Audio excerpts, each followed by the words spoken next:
pag-uulat mula naman sa impilan ng DCSB Spirit FM, CMN Calapan, Oriental, Mindoro. CMN Live Nationwide. Dennis Nebrejo, magandang araw sa iyo. Magandang araw kasama Ariel, magandang araw Calapan City, Oriental Mindoro, magandang araw Pilipinas. Calaboso, isang lalaking most wanted person na nagtatago sa batas matapos itong matunton ng pulisya sa Barangay 1 sa bayan ng Gasan, lalawigan ng Marinduque dahil sa kasong paglabag sa Republic Act 7610.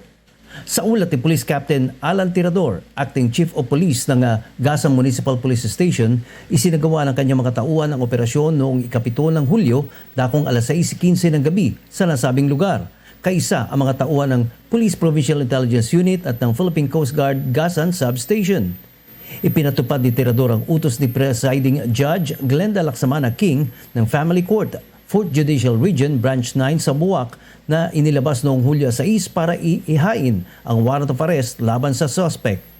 Hindi naman nakapalagpa ang suspect nang ito'y arestuhin na agad din sinabihan ng kanyang mga karapatan bago padalhin sa impilan ng pulisya para sa tamang pagdodokumento at inquest proceedings. Nakasaad sa mandamiento de aresto ang paglabag ng lalaki sa Section 10A ng Republic Act 7610 o mas kilala bilang Special Protection of Children Against Abuse, Exploitation and Discrimination Act.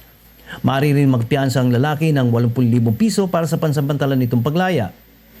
Kasalukuyan nasa pangangalaga ng Gasan Municipal Police Station ng suspect.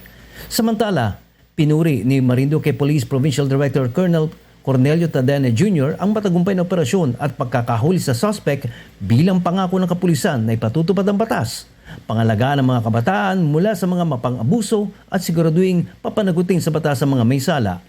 Dagdag pa ni Tadene na patuloy ang kanilang mga operasyon laban sa mga kriminal tulad ng mga most wanted persons upang ang lalawigan ng Marinduque ay maging ligtas sa mga masasamang loob.